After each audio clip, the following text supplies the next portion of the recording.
Assalamualaikum warahmatullahi wabarakatuh.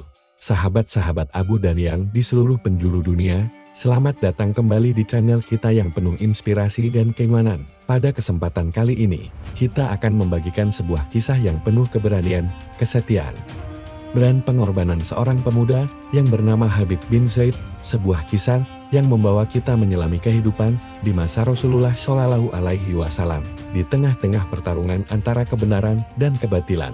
Jangan lupa untuk like, share, dan subscribe agar kita bisa terus menyebarkan kebaikan dan inspirasi bersama. Mari kita mulai kisahnya.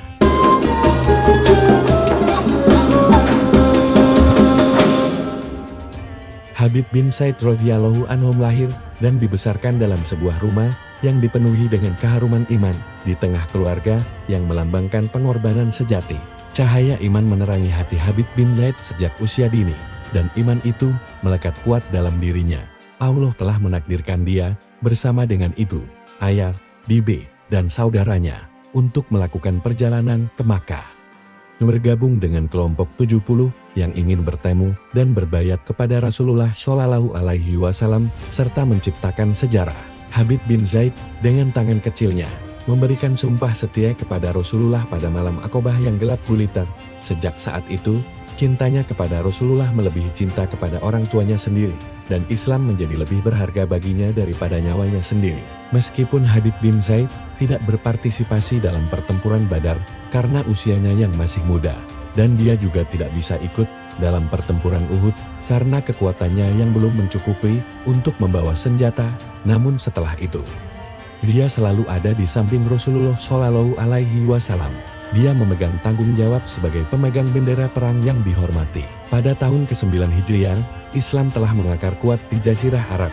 Orang-orang dari berbagai wilayah Arab datang ke Yatsrib Madinah untuk bertemu Rasulullah Shallallahu Alaihi Wasallam, memeluk Islam di hadapannya, dan berbayat untuk taat dan setia. Salah satu kelompok yang datang adalah rombongan Bani Hanifah dari Najd. Mereka meninggalkan unta-unta mereka di pinggir kota Madinah, yang dijaga oleh beberapa orang dari kelompok tersebut.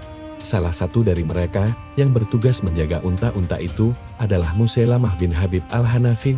Sayangnya, setelah para utusan Bani Hanifah menghadap Rasulullah Shallallahu Alaihi Wasallam dan memeluk Islam, Musailamah berpaling dari agama tersebut. Dia mengumumkan dirinya sebagai seorang nabi dan rasul, mengklaim bahwa Allah telah mengutusnya untuk Bani Hanifah, sebagaimana Allah mengutus Muhammad bin Abdullah untuk kaum Quraisy. Meskipun kebenaran tetap ada dalam hati orang-orang Bani Hanifah, beberapa dari mereka, terutama karena fanatisme suku, memilih untuk mengikuti Musailamah. Seorang pendukung Musailamah bahkan mengakui, Muhammad benar, Musailamah salah. Tapi saya lebih suka kesalahan orang Rabi'ah Musailamah daripada kebenaran orang mudhar Muhammad. Ketika pengikut Musailamah semakin bertambah, dia mengirim surat kepada Rasulullah Shallallahu Alaihi Wasallam, mengklaim dirinya sebagai sekutu dan membagi bumi menjadi dua bagian, satu bagian untuk Bani Hanifah dan satu bagian untuk kaum Quraisy yang ia anggap telah melampaui batas. Rasulullah Shallallahu Alaihi Wasallam menanggapi surat tersebut dengan bijaksana. Rasulullah membalas surat Musailamah sebagai berikut, dengan nama Allah yang Maha Pengasih lagi Maha Penyayang, dari Muhammad Rasulullah kepada Musailamah pembohong. Keselamatan hanyalah bagi siapa yang mengikuti petunjuk yang benar. Adapun sesudah itu, sesungguhnya bumi ini adalah milik Allah. Dialah yang berhak mewariskannya kepada hamba-hambanya yang dikehendakinya. Kemenangan adalah bagi orang-orang yang takwa. Surat balasan Rasulullah dikirimkan kepada Musailamah melalui dua utusan. Namun, Musailamah semakin jahat dan berbahaya.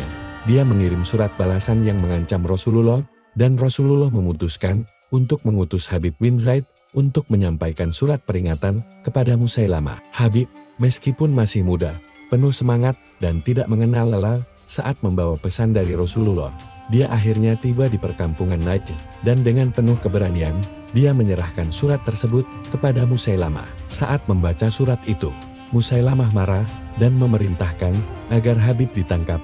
Keesokan harinya, Habib dibawa ke hadapan Musailamah dalam keadaan terikat, dan dia berjalan tertatih-tatih karena beratnya belenggu yang dia kenakan.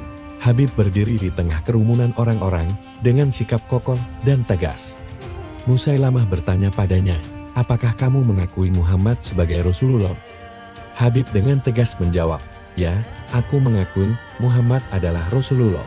Musailamah merasa marah dan bertanya lagi, "Apakah kamu mengakui bahwa aku adalah Rasulullah?" Habib menjawab dengan tajam, "Sungguh, telingaku seperti tuli, aku tidak pernah mendengar yang seperti itu." Musailamah semakin marah dan memerintahkan Al-Goju untuk memotong bagian tubuh Habib. Setelah beberapa pertanyaan dan potongan tubuh, Habib tetap teguh dan mengakui Muhammad sebagai Rasulullah, walaupun tubuhnya telah terpotong-potong. Habib tidak pernah menarik kembali pengakuannya. Akhirnya, jiwa Habib bin Zaid pergi untuk bertemu dengan Tuhannya. Meskipun tubuhnya telah tercerai-berai, tetapi dia tetap setia kepada Rasulullah Shallallahu Alaihi Wasallam dan agama Islam. Semoga Allah meridhoi keteguhan hatinya dan memberikan tempat yang layak baginya di sisinya.